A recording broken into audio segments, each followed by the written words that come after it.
जय हिंद दोस्तों। उम्मीद है कि आप सभी लोग अच्छे होंगे। इस चैनल पे आप सभी लोगों का हार्दिक स्वागत है, अभिनंदन है। दोस्तों आज की इस वीडियो में हम लोग बात करेंगे दिल्ली डेवलपमेंट अथॉरिटी के द्वारा निकाली गई वेरियस पोस्टों पे भर्तियों के संबंध में। दोस्तों इसके द्वारा अभी हाल ही में विभिन्न पदों पर भर्ती करने के लिए नोटिफिकेशन जारी किया है और साथ ही इच्छुक उम्मीदवारों से ऑनलाइन आवेदन पत्र भरने के लिए भी आमंत्रित किया है। अगर आप भी उन उम्मीदवारों में से एक हैं जो सरकारी नौकरी के लिए तैयारी कर रहे हैं तथा आपका सपना है दिल्ली डेवलपमेंट अथॉरिटी जैसे बड़े विभाग में सरकारी नौकरी प्राप्त करना और अच्छी खासी वेतन लेना, तो यह भर्ती आप सभी लोगों के लिए एक सुनहरा मौका लेकर आया है। दोस्तों इस वीडियो में हम लोग यह भी समझेंगे कि डीडीए के अंतर्गत निकाली गई विभिन्न पदों के लिए भर्ती होने हैं तो आपके पास कौन सी शैक्षिक योग्यता होनी चाहिए और आवेदन पत्र कब से भरे जाएंगे और आपका सिलेक्शन यानी चयन किस आधार पर होगा, इन सब के बारे में हम लोग एक एक करके विस्तार से समझेंगे।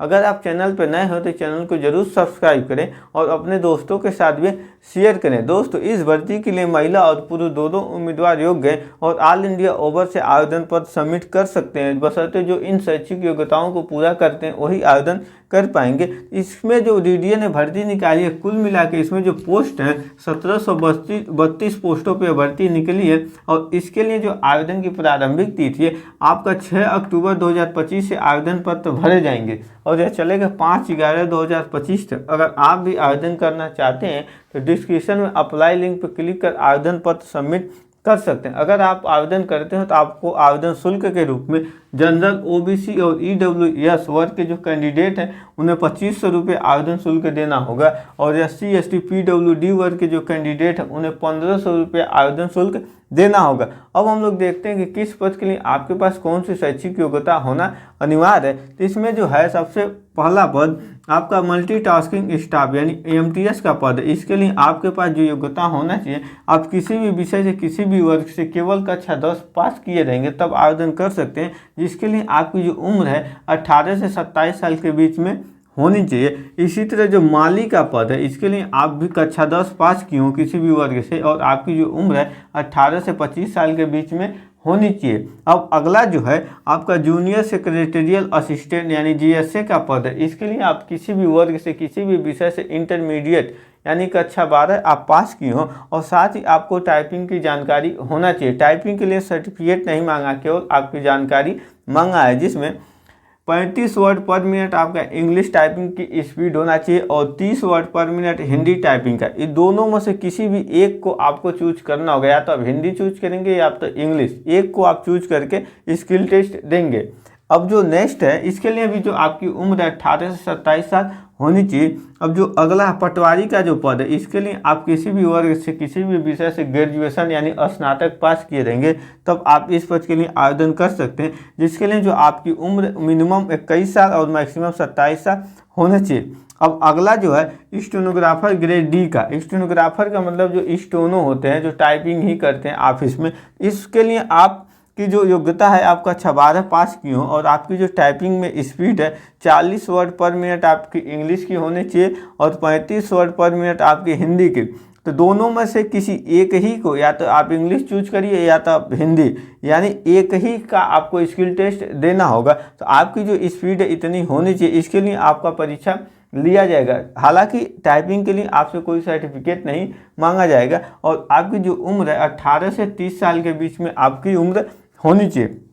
जो नेक्स्ट पद है सर्वेयर का पद है, इसमें इसके लिए आप डिप्लोमा किए रहेंगे तभी आवेदन कर सकते हैं। अगर डिप्लोमा नहीं किए हैं तो आप आईटीआई कोर्स किए रहेंगे तब भी आवेदन कर सकते हैं और डिप्लोमा या आईटीआई के साथ आपके पास 2 साल का वर्किंग एक्सपीरियंस होना चाहिए, तब आप इस पद के लिए योग्य माने जाएंगे। योग्य मतलब कि आपकी नौकरी नहीं लगेगी, आप भरने के लिए इस फॉर्म को, इस पद के लिए फॉर्म भरने के लिए आप योग्य माने जाएंगे, जिसके लिए आपकी जो उम्र है 18 से 25 साल के बीच में होनी चाहिए। जो नेक्स्ट पद है असिस्टेंट सिक्योरिटी ऑफिसर का, इसके लिए आप किसी भी विषय से किसी भी वर्ग से ग्रेजुएशन यानी स्नातक डिग्री प्राप्त की हो और साथ ही आपके पास 3 साल का सिक्योरिटी के कार्य करने का एक्सपीरियंस हो, यानी सिक्योरिटी विभाग में सिक्योरिटी यानी सुरक्षा देने का आपके पास 3 साल का वर्किंग एक्सपीरियंस होना चाहिए और इसके लिए जो आपकी उम्र 18 से 27 साल के बीच में होना चाहिए। तो जो आपका असिस्टेंट सिक्योरिटी ऑफिसर का पद है इसके लिए आपके फिजिकल भी है,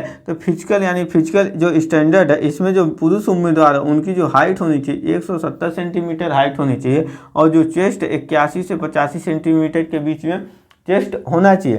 तो 81 जो है आपका नॉर्मल चेस्ट है यानी बिना फुलाव के, और 85 फुलाव के साथ है यानी 5 सेंटीमीटर आपकी चेस्ट फुलनी चाहिए, और जो आपकी मिनिमम वेट है वजन है वो 55 किलोग्राम से कम नहीं होना चाहिए, तब आप इस पद के लिए योग्य माने जाएंगे। और जो फीमेल कैंडिडेट है उनकी जो हाइट है 157 सेंटीमीटर रहेगा तब वो, और यह डिग्री रहेगी तब जाकर वे असिस्टेंट सिक्योरिटी ऑफिसर के लिए आवेदन पर सबमिट कर सकते हैं। यहाँ तक तो हम लोगों ने 7 पोस्ट के बारे में देख लिया। अब हम लोग आगे देखते हैं कि और कौन कौन से पोस्ट हैं और इनके लिए आपके पास कौन सी योग्यता होनी चाहिए।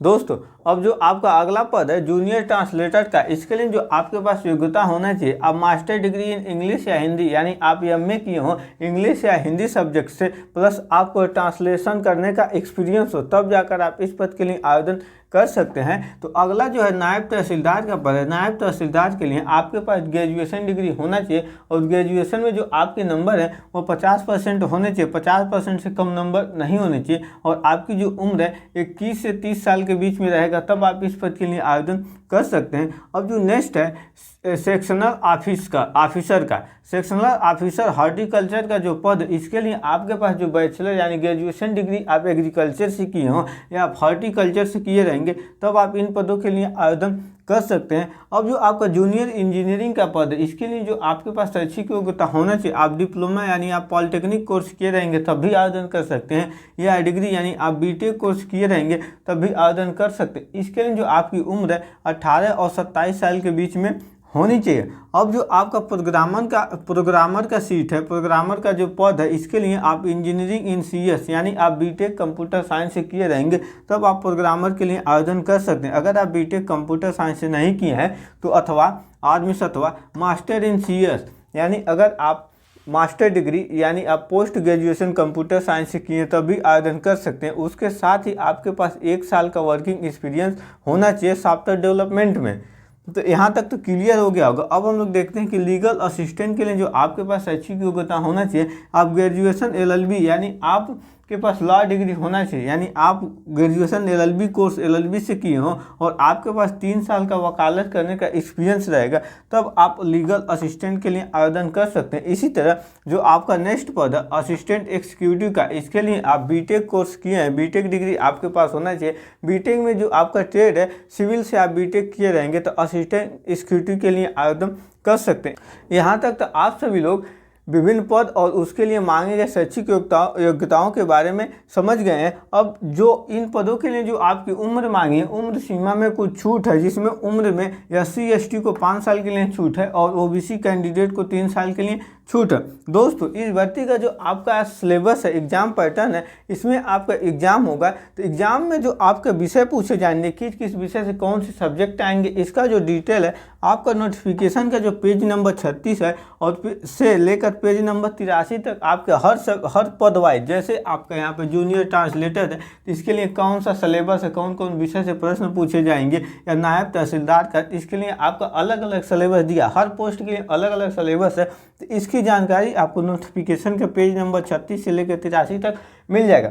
दोस्तों इस भर्ती के नोटिफिकेशन का जो लिंक है वो डिस्क्रिप्शन में मिल जाएगा, वहाँ से नोटिफिकेशन को डाउनलोड कर एग्जाम पैटर्न और सिलेबस के बारे में विस्तृत जानकारी देख सकते हैं। आई होप आप सभी लोगों को यह वीडियो अच्छे से समझ में आया होगा। मिलेंगे इसी तरह की जॉब रिलेटेड नेक्स्ट वीडियो में। जय हिंद।